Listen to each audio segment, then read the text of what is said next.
एक माँ के 4 बेटे थे। चारों अपनी माँ को बेहद प्यार करते थे। एक दिन माँ ने अपने चारों बेटों से पूछा, मेरे प्यारे बच्चों, ये बताओ मुझे बुढ़ापे में रोटी कौन देगा? चारों बेटों की एक साथ आवाज़ आई, माँ, हम देंगे। माँ बेहद खुश हुई। धीरे धीरे समय बढ़ता गया और अब बच्चे बड़े हो चुके थे।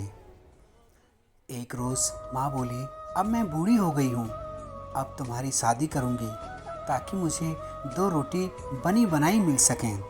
कुछ दिन बाद माँ बड़े बेटे की शादी कर देती है। तभी शादी को कुछ ही दिन हुए थे कि बहू बोली, सुनो जी, मेरे बस की बात नहीं है आपकी माँ को और आपके भाइयों को रोटी थोप थोप के खिलाऊं। तभी माँ सारी बातें सुन लेती है और माँ ने फैसला किया कि मैं अब बड़े बहू बेटे के साथ नहीं रहूँगी। और कुछ ही दिन बाद माँ दूसरे बेटे की शादी करवा देती है। महज एक ही महीना हुआ था शादी को कि बहू कहने लगी, सुनो जी, जब मेरी जेठानी सभी को रोटी नहीं देती तो मैं क्यों दूँ? फिर माँ बाकी बेटों की भी शादी कर देती है। तभी सबसे छोटे बेटे ने कहा, माँ, तुम मेरे साथ रहो, मैं पूरा ध्यान रखूँगा। धीरे धीरे कुछ समय बीत जाता है। तभी छोटे बेटे की बहू बोली, माँ, एक बात बताओ, क्या तुम उन तीनों बेटों की माँ नहीं हो? तुम उनके पास तो नहीं रहती हो। जैसे ही शाम को बेटा घर आया, माँ ने सारी बात कही। तभी बेटा बोला, माँ, ठीक ही तो बोल रही है वो, तुम बराबर बराबर सभी के पास रहा करो।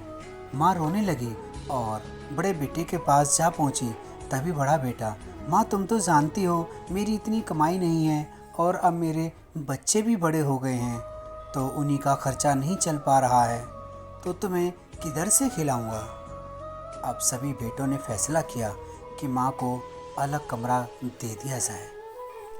बड़े बड़े बचपन में वादे करने वाले चारों बेटों ने अब माँ को अलग कोने में पटक दिया था। अचानक एक दिन माँ की कई दिन तक खाना पीना न मिलने से तबीयत खराब हो गई। तभी चारों बेटे माँ को अस्पताल लेकर गए। डॉक्टर ने चेक किया और बोला, कुछ पैसे जमा करा दीजिए ताकि इलाज हो सके। अब चारों बेटे एक दूसरे की शक्ल देखने लगे। तभी बड़ा बेटा, भाई, मेरे पास तो फूटी कौड़ी भी नहीं है, चाहे कुछ भी हो जाए। अब चारों बेटे माँ को अस्पताल में छोड़कर भाग जाते हैं। कुछ देर बाद डॉक्टर आया और माँ से पूछा, माता जी, आपके बच्चे नहीं नज़र आ रहे हैं, किधर गए? माँ समझ गई थी कि वो भाग गए। तभी माँ रोती हुई बोली, डॉक्टर, मुझे जहर की सुई लगा दो, मैं बोझ नहीं बनना चाहती।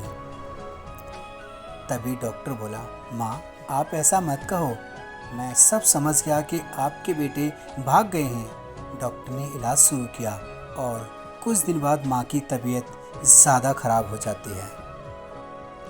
डॉक्टर पूरी कोशिश करता है बचाने की, लेकिन फिर भी बूढ़ी माँ की मौत हो जाती है। डॉक्टर बहुत रोया और सभी डॉक्टर ने मिलकर बूढ़ी माँ का अंतिम संस्कार कर दिया।